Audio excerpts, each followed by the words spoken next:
disappears. So now we can go ahead and explore now we can go ahead and explore Shark Island, or the bottom of Shark Island. And this is actually, I recommend coming in here with lots of health because there are lots and lots and lots and lots of enemies. So what do we got here? We have imps, we have moblins, we have the goblins. Oh my god, it's ridiculously crazy. It's literally a oh man, it's literally a gauntlet of enemies here. It reminds me of the Nugget Bridge from Pokemon Generation 1, where there's like so many trainers in that area. Pretty much the same concept with here. There's a lot of enemies here.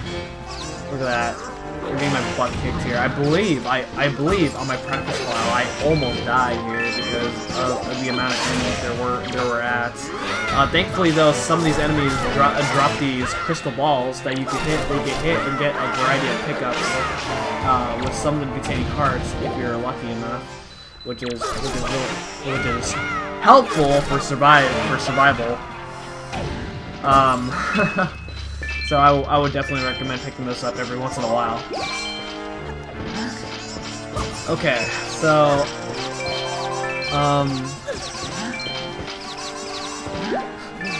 yeah, I'm picking up these crystal balls just to make sure I have a lot of hearts. Well, that can be a little hard because there's dark nuts everywhere, and we have imps. Oh man, it's so crazy. Dark nuts are really painful to deal with sometimes, especially when you get yourself cornered in a situation like this. I'm currently in right now. Oh my goodness. Oh my goodness. Please. Man, just leave me alone, man. Oh my god. Wow. Holy crap. This is bad. Oh my god. I hear a Wizrobe too. Man, where could a Wizrobe be at this point? Oh man, it's already starting to fire at me. Holy moly. Oh my god, I hit the Dark Knight and the Dark Knight hit me at the same time? Wow.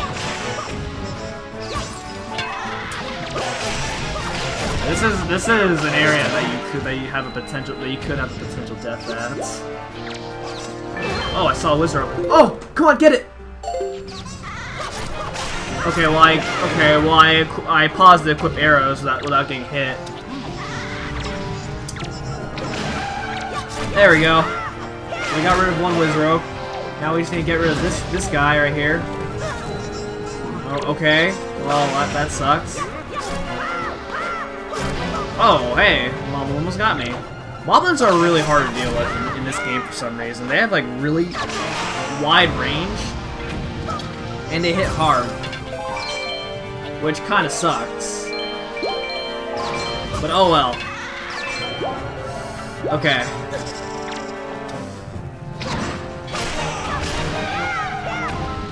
Oh wow. I killed the Wizrobe using just my sword. That's usually pretty hard to do. But thankfully, we managed pretty well. Oh man. And then now we have two Dark Knights. Alright, I killed one. Oh, there's another one. Oh my goodness, dude, there's a lot of darkness here. Wow! Oh my gosh. Man, I'm so bad at fighting darkness for some reason. Like there is like a consistent strategy with dealing with them just fine. But I am just so bad at that for whatever reason. I mean, in Twilight Princess, the strategy that I use to dealing with darkness in that game, it's always consistent. But even though it can be painful, but dang. Well, that mess is over. And because there was so many enemies, look at how many weapons there are on the ground. It's crazy. I think when I was doing this in practice, I counted how many weapons there were on the floor, and I believe it is like, I want to say it's like 20-ish. It's like 24 weapons, so they only count. Okay, let's see. We got 1, 2, 3, 4, 5, 6, 7, 8, 9, 10, 11, 12, 13, 14, 15, 16, 17, 18, 19, 20, 21. I think I might have overcounted. But yeah, I hear an imp in this room. I swore I killed all the enemies here. But oh well, it's not a problem. We got our reward in here, which is 20 rupees, 200 rupees. Sorry. And so we're pretty much done here. Yeah, that's kind of a not so useful reward for how many enemies that we have to fight there, which is kind of a shame in my opinion.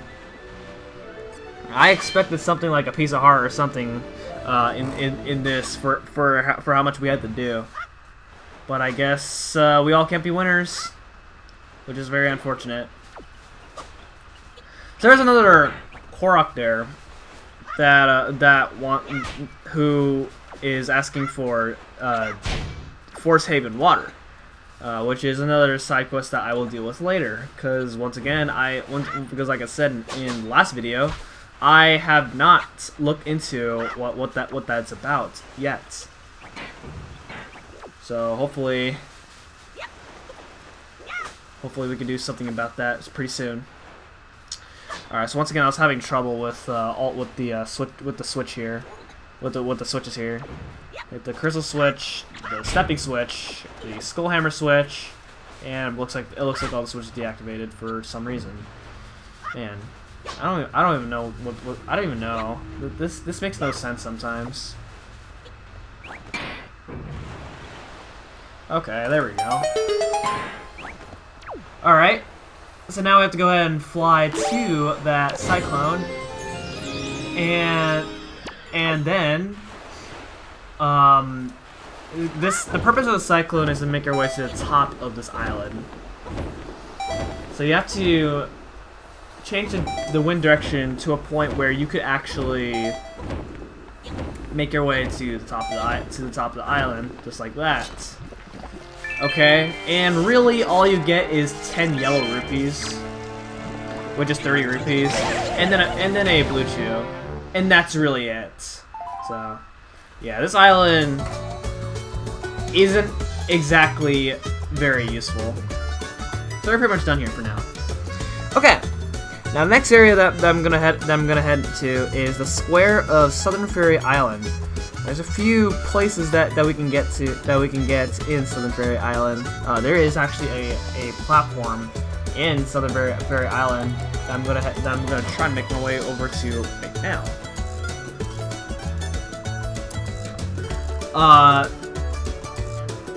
There are actually 3 platforms here in Southern Fairy Island. So the things they have to do here on this platform is pretty interesting. Let's see. I believe for this one, you have to defeat all the enemies here, including the bomb ships, in order to get your reward here.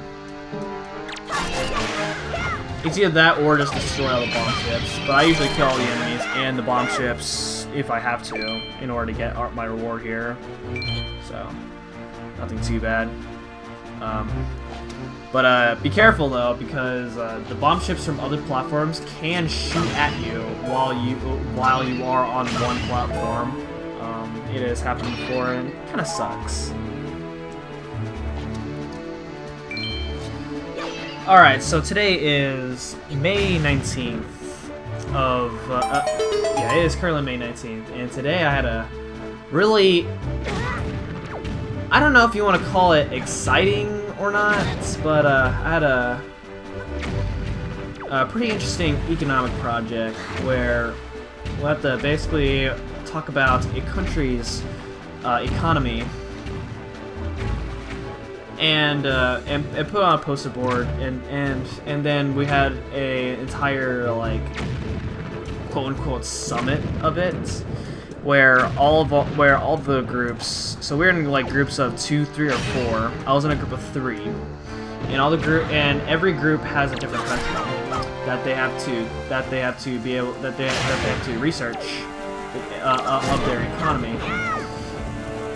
And so I had to write about the country. So our group had to write about the country of Vietnam. And well, based on what I researched, it's pretty low class. So anyway, besides the points, what's interesting is like all the groups like met up eventually in our school's cafeteria, and we did a bunch of like trading sequences, trading quote unquote coupons to make our trading coupons with each other.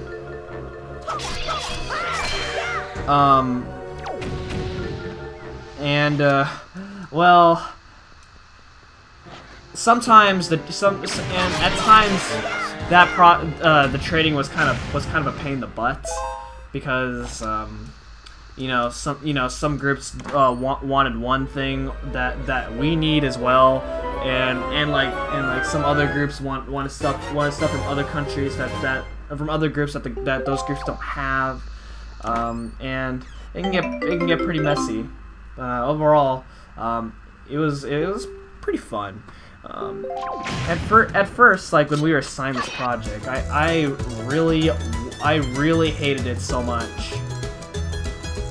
But on the day that we had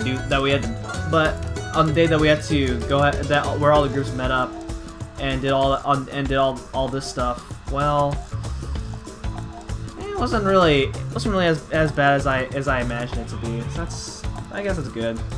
Oh well. That's just something I wanted to talk about. So we are done.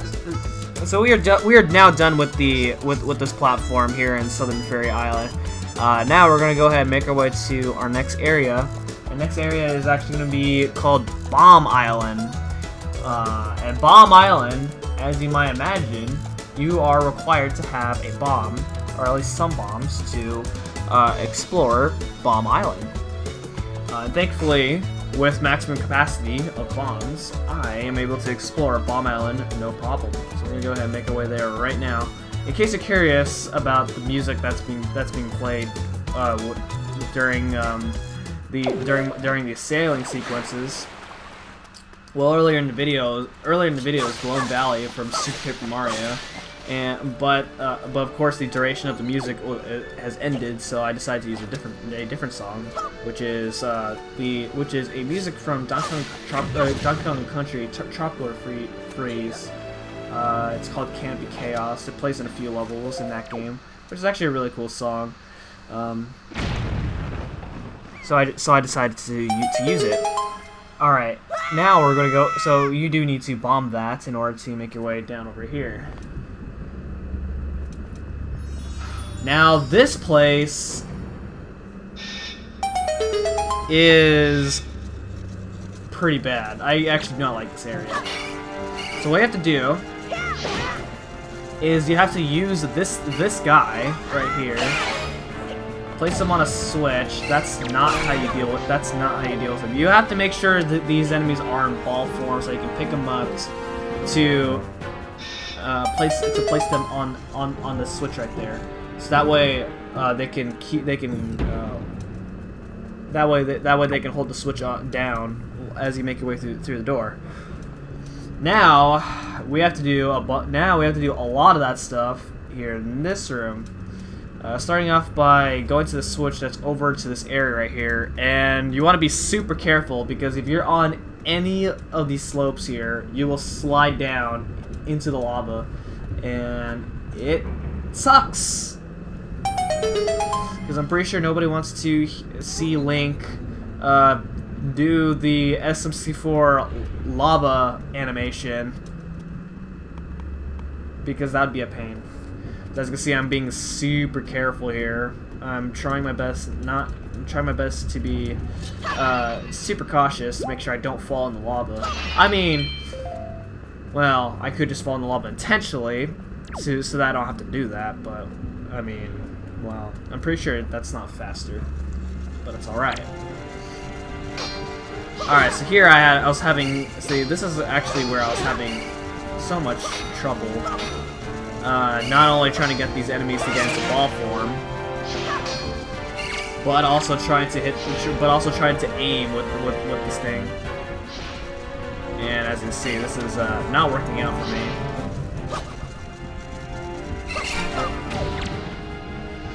I killed one by accident. Wow. Oh no! Don't kill it, please. All right. Okay.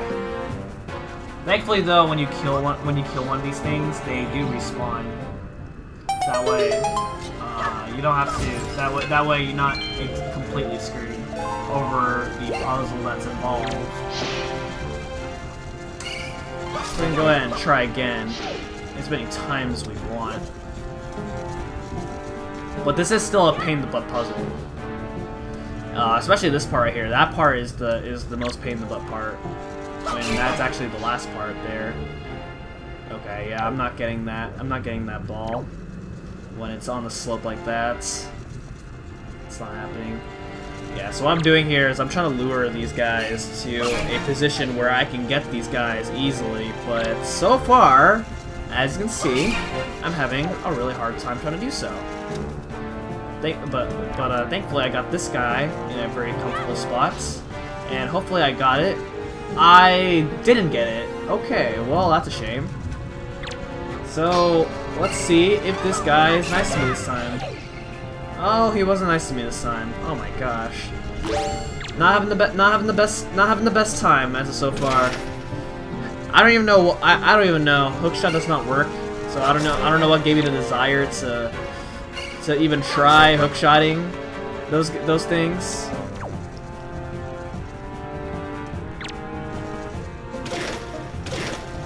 Yeah, it's not working. Yeah, you don't want to counterattack these guys, otherwise you'll completely kill them. And grappling hook will also kill them as well. It's not generally not worth it.